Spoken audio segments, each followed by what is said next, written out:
We don't need a retention strategy. We get good feedback and our customers like us. That is absolutely not true, and I'm going to talk you through why that is. Hello and welcome to Engage and Thrive, also known as EAT, your coffee catch-up with me, your host, Taelon, where we will go through common problems and hurdles that come up in business, marketing and advertising and try and demystify them. I know firsthand how complicated and confusing it can seem with all the different acronyms and all the things to do in business. So let me try and help you be better in business. First things first, let's start with grabbing a coffee. Liking a brand is not the same as being loyal to a brand. So customers may be satisfied with your brand and they might write you good reviews and give you good feedback and have a short-lived experience with you. But it doesn't mean that if your competitor came up with an amazing offer that they wouldn't just jump ship straight away.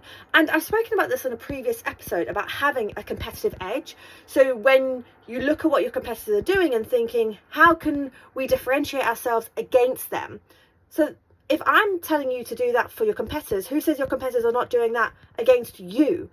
And they would actively be targeting your loyal customers or people that have bought your product or service, because then they know it's the right target demographic.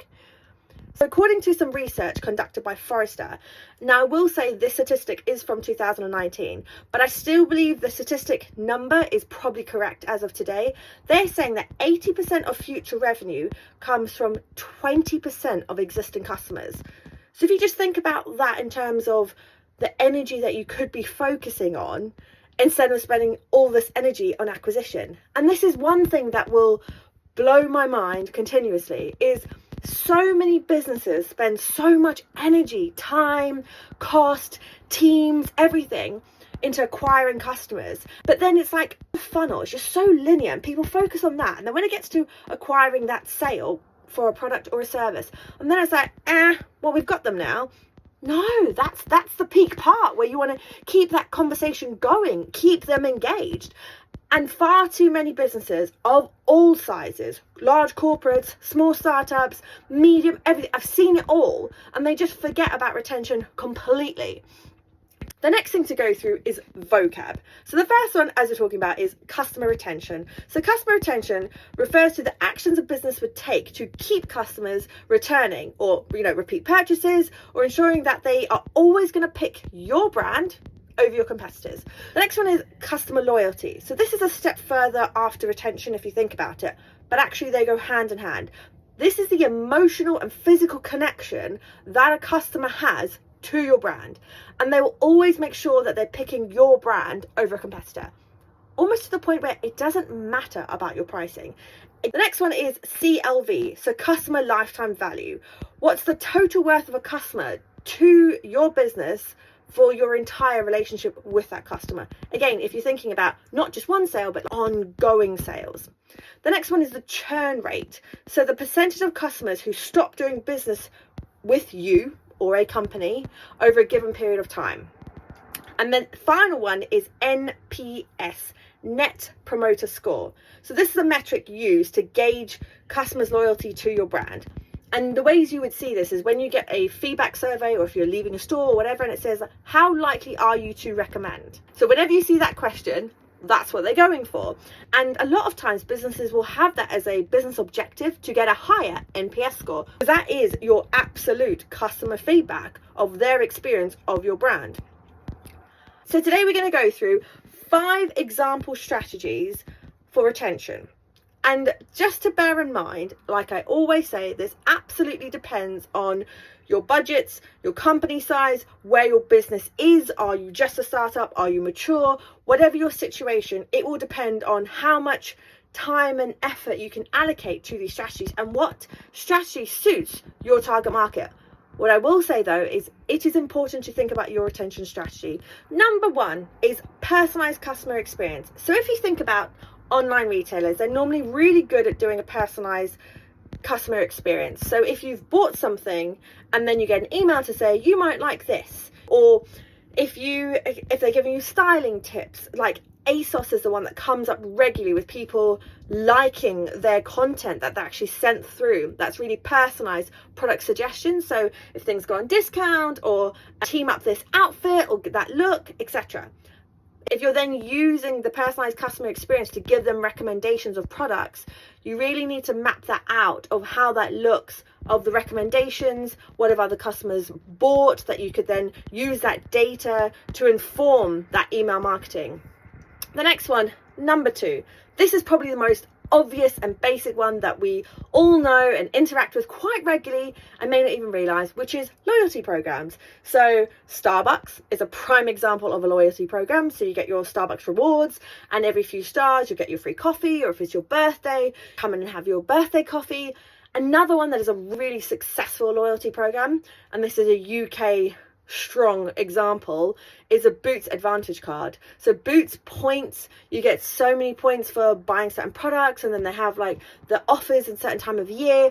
And I know a lot of people will save up their Boots Advantage points to then spend at Christmas, but their loyalty scheme is so good, and they've really nailed the loyalty program. But a loyalty program is a really good way of making sure that you get repeat purchases. Number 3, post-purchase engagement. So this is when someone's bought your product or service. What's your interactions for after? What's your customer servicing like after? And this might be touch points. So they might have bought your product or service. You know it's going to be delivered within a week. And again, even your delivery communication, right? That's still part of your post-purchase, because they've already spent the money and you've got their money. But actually then how do you continue that follow-up? And then if they have your product or service, so I'm talking about delivery, would be a physical delivery. It might be, if it was a service, they've actually then onboarded with you and they started using your service online. Okay, so then what happens next? How do you then find out like how their experience was?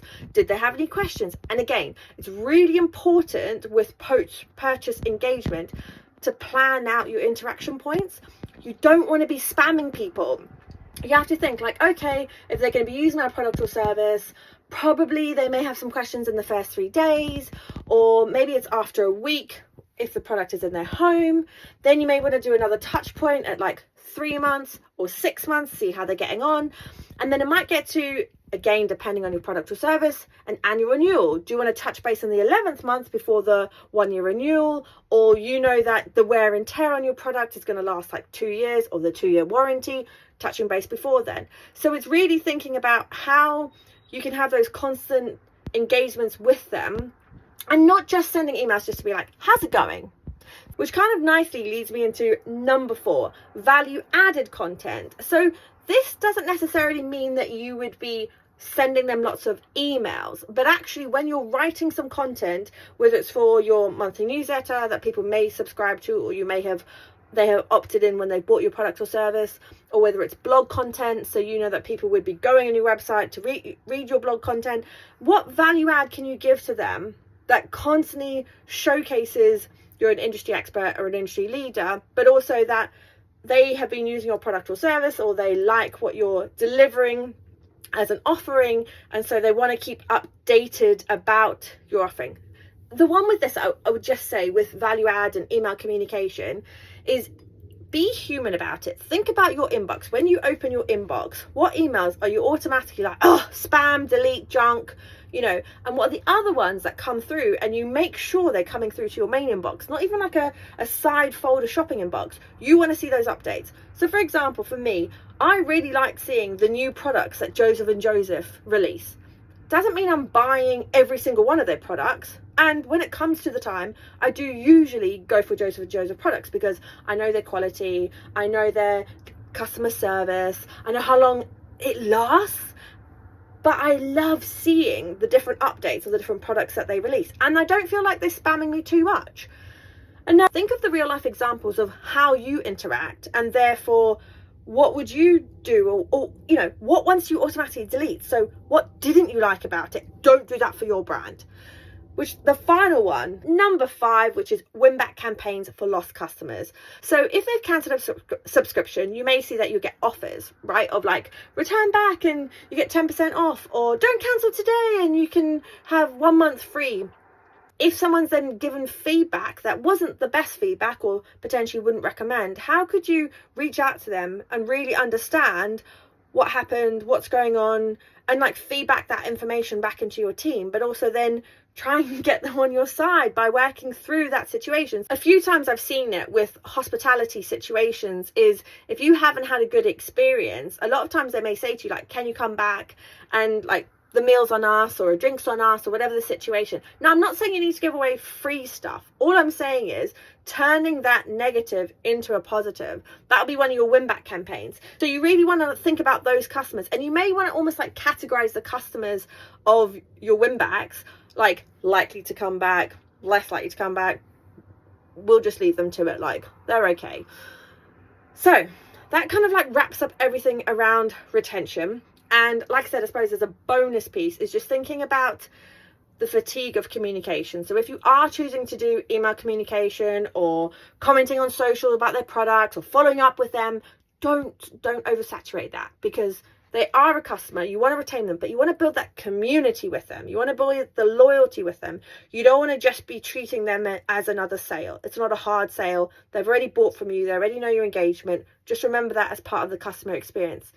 But the one key thing I just really want to stress is that please do not forget about retention. Please do not forget about your existing customers, because you have spent so much time and energy getting them into your business to buy your product or service.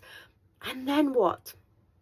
But thank you for joining me for another episode of Engage and Thrive with your host, Taelon, and see you next week.